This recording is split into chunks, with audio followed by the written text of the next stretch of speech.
शाम के साए गहरे हो रहे थे और जंगल की फिजा में परिंदों की चहचहाहट अभी खौफनाक खामोशी में बदल रही थी जब बस्ती का सबसे मेहनती लकड़हारा मुराद अपनी कुल्हाड़ी कंधे पर रखे घने जंगल के उस हिस्से में पहुंचा जहां पुराने बरगद के पेड़ आसमान से बातें करते थे।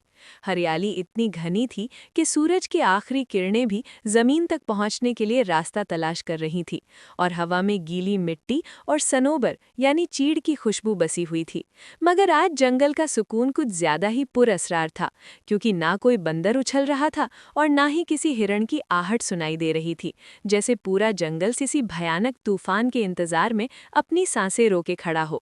अचानक दूर से एक ऐसी रोंगटे खड़े कर देने वाली आवाज उभरी जिसने मुराद के खून को रग्ल में जमा दिया।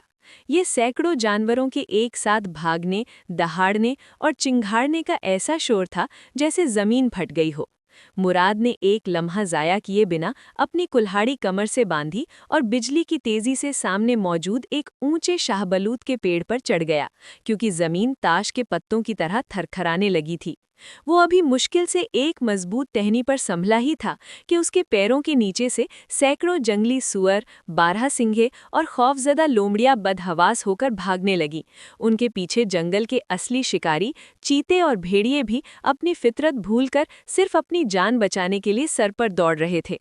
मगर मुराद की हैरत की इंतहा न रही जब उसने देखा कि इस पूरे रेले के आखिर में एक विशालकाय भालू नजर आया, जिसका कद किसी छोटे पहाड़ के बराबर था और जिसकी दहशत से जंगल का हर दरिंदा भीगी बिल्ली बन चुका था। वो पूरी रात मुराद ने उसी पेड़ की टहनी पर गुजारी, क्योंकि नीचे अंधेरे में उसे उस खौफनाक भालू की भारी सांसें सुनाई देती रहीं, जो उसके दिल की धड़कनों को बेकाबू कर रही थी। जैसे ही पौ फटी यानी सुबह हुई और सूरज की पहली किरण ने धुंध की चादर को चीरा, मुराद ने देखा कि आसपास के कई पुराने पेड़ जड़ों से उखड़े पड़े हैं और तमाम जानवर जंगल के सबसे पुराने इलाके की तरफ कूच कर गए हैं। मगर उसे शिद्दत से यह एहसास होने लगा कि कोई अब भी उसे निहायत खामोशी से घूर रहा है। वो हिम्मत जुटाकर पेड़ से नीचे उतरा और अपनी कुल्हाड़ी मजबूती से थामकर एहतियात से कदम बढ़ाने लगा कि अचानक एक झाड़ी से एक खूंखार चीता दहाड़ता हुआ बाहर निकला और उसने मुराद पर जानलेवा छलांग लगाई। मगर मुराद ने फुर्ती से खुद को बचाया और अपनी कुल्हाड़ी तान ली। चीता दोबारा हमले के लिए तैयार था कि अचानक उसकी नज़र मुराद के पीछे किसी चीज़ पर पड़ी और वो खौफ से थरथराने लगा और दुम दबाकर वहां से भाग निकला, क्योंकि मुराद के पीछे वही विशालकाय भालू दोबारा जाहिर हो चुका था।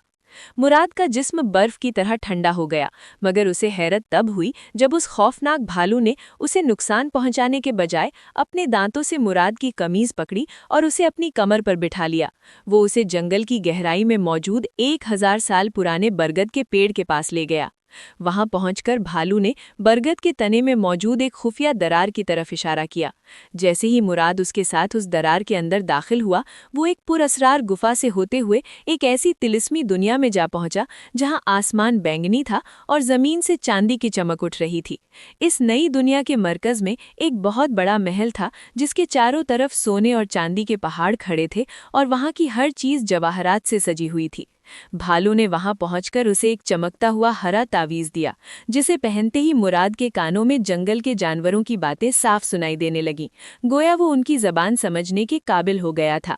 उसने सुना कि परिंदे उसे खुशामदीद कह रहे हैं और भालू उसे बता रहा है कि वो इस अजीम खजाने का वारिस है जो सदियों से इंसानों की नज़रों से ओझल था। मुराद ने इस जादुई दुनिया से इस कदर सोना, हीरे और अशर्फियां जमा की कि उसके थैले भर गए। फिर वो उसी पुरअसरार रास्ते से वापस अपनी दुनिया में आ गया, जहां उसकी बूढ़ी माँ इंतजार में बेहाल थी। जब मुराद ने अपनी कच्ची झोंपड़ी में सोने के सिक्कों का ढेर लगाया तो उनकी गरीबी के दिन हमेशा के लिए खत्म हो गए। उसने उसी बंजर जमीन पर एक शानदार महल तामीर करवाया और पूरे गांव के गरीबों की तकदीर बदल दी। अब मुराद एक आम लकड़हारा नहीं, बल्कि जानवरों की भाषा समझने वाला एक निहायत अमीर और ताकतवर इंसान बन चुका था। जंगल के दरिंदे अब उसके दोस्त थे और वो अपनी माँ के साथ एक ऐसी खुशहाल जिंदगी गुजारने लगा जिसके जिक्र लोग रहती दुनिया तक करते रहेंगे।